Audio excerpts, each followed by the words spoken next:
Clinic ले रहे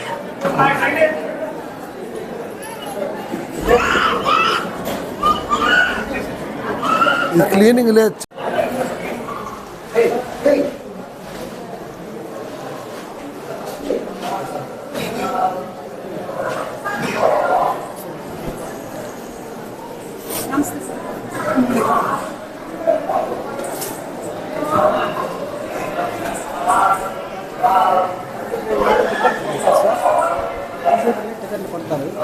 ఎవరు కొడతారు? అక్కడ ఇష్యూ ఉంది సార్. కంప్లీట్గా ఎంతమంది బిల్లు పత్రాలు కావాలో 15,000 ఇస్తే కొట్టి ఇస్తారు. ఆ చీటి డిస్పాచ్ చేస్తాం. ఇది ఎవరు అకౌంటబిలిటీ అంతా?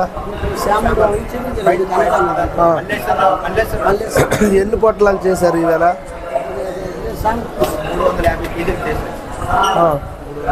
ఎన్ని పొట్లాలు వచ్చాయి?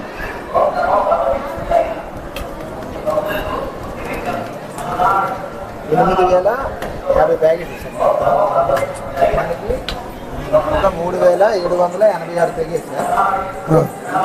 మార్నింగ్ సెక్షన్లో మనం 2 కంప్యూటర్లు అన్నాం సార్. ఇక్కడ కొన్ని జనం ఉండేటప్పుడు ఇందులో 3,000 తెగేసారు. మిగతా 2,000 పొట్లాలు కింద ఇంకో కంప్యూటర్ ఇది పైన అన్నదానానికి పెట్టుకోలేదు సార్. ఇప్పుడు జనం తగ్గిపోయారు సార్. ఇక్కడ ఇది అయిపోయిన తర్వాత తీసి పైన పెట్టి అక్కడ సెపరేట్ లేదా?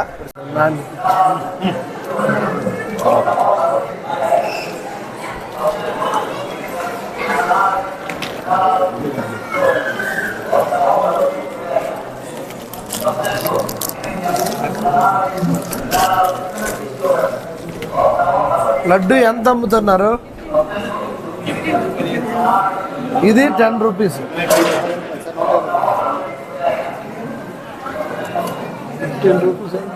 దాంట్లో భాగంగా ఈరోజు ఎన్డీఏ కూటమి సభ్యులతో కలిపి ఇక్కడికి విజిట్ చేయడం జరిగింది. అక్కడే భోజనం కూడా చేసాం. అక్కడ నాణ్యత ప్రమాణాలని పరిశీలించడం జరిగింది. అలాగే కిచెన్ అవన్నీ చూసాం.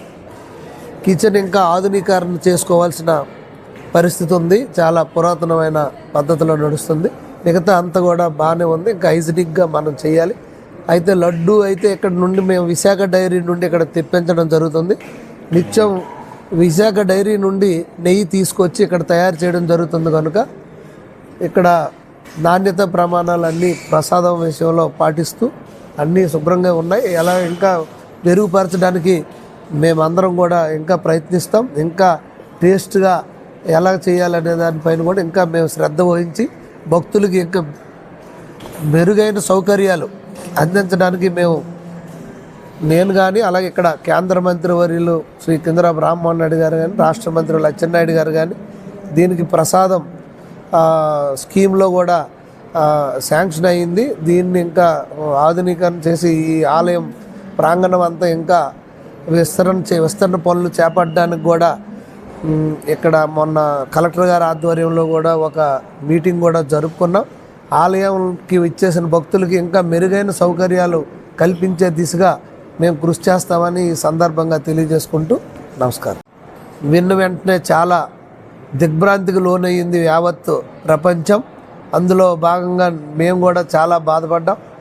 ఇక్కడ అరసవల్లిలో లడ్డు చేయడానికి మేము విశాఖ డైరీ నుండి 600 రూపాయలు కిలో నెయ్యికి ఇచ్చి ఇక్కడ తెస్తున్న సందర్భంలో మొత్తం కలియుగ దేవుడైనటువంటి శ్రీ వెంకటేశ్వర స్వామి దేవస్థానంలో 350 రూపాయలకి ఇది నెయ్యి తెస్తే నాణ్యమైనటువంటి నెయ్యి ఎలా వస్తుంది? గతంలో నందిని దగ్గర నుండి బ్రాండ్ నుండి 500 ఇచ్చి తెస్తున్న సందర్భంలో మంచి భక్తులకి అలాగే దేవునికి కూడా అదే ప్రసాదం, భగవంతుడికి కూడా అందులో నుండే ప్రసాదం పెడతారు. కనుక అటువంటి భగవంతునికి ప్రసాదం ఇచ్చే విషయంలో కూడా ఇలాగ చేస్తే ఇంకా మరి మనకి ఎక్కడ న్యాయం ఉంది ఏంటి? ఈ ప్రపంచం ఎలాగా బతకడం ప్రజలు ఆలోచించే పరిస్థితి. గత ప్రభుత్వంలో ఇలాంటి దౌర్భాగ్య పనులు చాలా జరిగాయి. అందులో ఇది కూడా ఒకటి జరిగింది. ఏదేమైనప్పటికీ వెంటనే దాన్ని రెక్టిఫై చేసి మళ్ళీ నాణ్యమైన లడ్డు ప్రసాదాలు ఆ భగవంతుడికి నైవేద్యం పెట్టే విధంగా ప్రజలందరికి కూడా భక్తులందరికి కూడా ఇచ్చే విధంగా ప్రభుత్వం చర్యలు తీసుకుంది. దీనిపైన తప్పకుండా విచారణ జరిపించి బాధ్యులకి కఠినమైన చర్యలు కఠినమైన శిక్ష పడేటట్టుగా చర్యలు తీసుకోకపోతే ఎప్పుడు కూడా ఇలాంటి తప్పుడు పనులకి అలవాటు పడతారు కనుక దీనిపైన తక్షణమే కేంద్ర రాష్ట్ర ప్రభుత్వాలు చట్టరీత్యా వాళ్ళకి నిర్ణయాలు తీసుకొని దానికి ఎవరైతే కారకులో వారిపై కఠిన నిర్ణయాలు తీసుకోవాల్సిందిగా భక్తులందరూ మనవి, అలాగే మా యొక్క మనవి కూడా అని తెలియజేసుకుంటున్నాం.